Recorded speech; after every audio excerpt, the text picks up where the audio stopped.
42% BC reservation సాధనే ధ్యేయంగా జయశంకర్ జిల్లా బీసీ జేఏసీ కమిటీని ఎన్నుకున్నారు. బీసీలకు రాజ్యాధికారమే ధ్యేయంగా 42% రిజర్వేషన్ కోసం బీసీలు గలం విప్పుతున్న వేళ జయశంకర్ జిల్లా బీసీ జేఏసీ కమిటీని గురువారం ఎన్నుకున్నారు. కాగా అన్ని రాజకీయ పార్టీల నాయకులు ఈ సమావేశానికి హాజరయ్యారు. బీసీల 42% రిజర్వేషన్ పై చర్చించారు.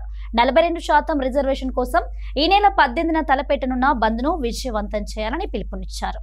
తెలంగాణ రాష్ట్రంలో బీసీ సమాజం అంతా ఏకం కావాల్సిన సమయం ఆసన్నమైంది. బీసీలకు స్థానిక సంస్థల్లో 42% రిజర్వేషన్ 9వ నంబర్ జీవో తీసుకొచ్చిన సందర్భంలో ఏదైతే రెడ్డి జాగృతి వాళ్ళు కోర్టులో కేసేసి ఆ యొక్క జీవో మీద స్టే ఇచ్చిన సందర్భంలో తెలంగాణ రాష్ట్రంలో ఉన్న బీసీ సంఘాలన్నీ 42% రిజర్వేషన్ సాధించిన దిశగా ఈరోజు జేఏసీగా ఏర్పడడం జరిగింది. రాష్ట్ర కమిటీని అనుసరించి భూపాలపల్లిలో ఉన్న కుల సంఘాలు కావచ్చు, బీసీ సంఘాలు కావచ్చు, ఈ రోజు ఇక్కడ సమావేశమై జయశంకర్ భూపాలపల్లి జిల్లా 42% బీసీ రిజర్వేషన్ సాధన సమితి జేఏసీగా ఏర్పడడం జరిగింది.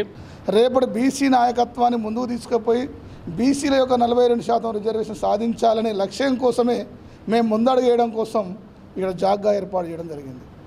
సంఘాలకు అతీతంగా, కులాలకు అతీతంగా ఒక నిర్మాణం జరగాలని, అది 42% రిజర్వేషన్ కాదు, ఈ సమాజంలో సామాజికంగా జనాభాలో మేమెంతమంది ఉన్నామో మాకంత వాట దక్కే వరకు ఈ పోరాటం కొనసాగించాలనే లక్ష్యం కోసమే మేము ఒక జాగ్గా ఏర్పాటు అయినాం.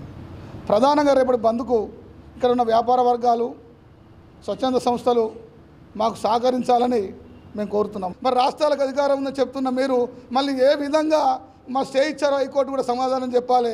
మరి రాజ్యాంగ సవరణ జరగాల్సిన అవసరం ఉందా? ఇప్పటికి 103 సార్లు ప్రజల యొక్క ఆక్రోశానికి, ఆవేదనకు గురైనప్పుడే సవరణ జరిగింది తప్ప ఈ పాలకులు మాకు చేసింది లేదు చరిత్రలో.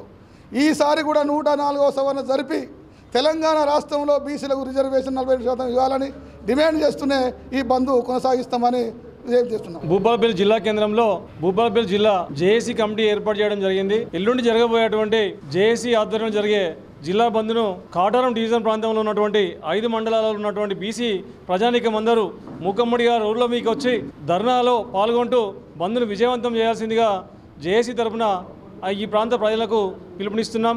అదేవిధంగా ప్రతి బీసీ, ప్రతి ఒక్క ఎంప్లాయీ లేదా ఉద్యోగస్తులందరూ బీసీలు ఉన్నటువంటి వాళ్ళు మరియు వ్యాపారస్తులు ఈ బంద్లో మూకుమ్మడిగా పాల్గొని బంద్ను విజయవంతం చేసి బీసీల యొక్క కోరికను, బీసీల యొక్క డిమాండ్ను ప్రభుత్వానికి తెలియాల్సిందిగా ఈ సందర్భంగా కోరుతూ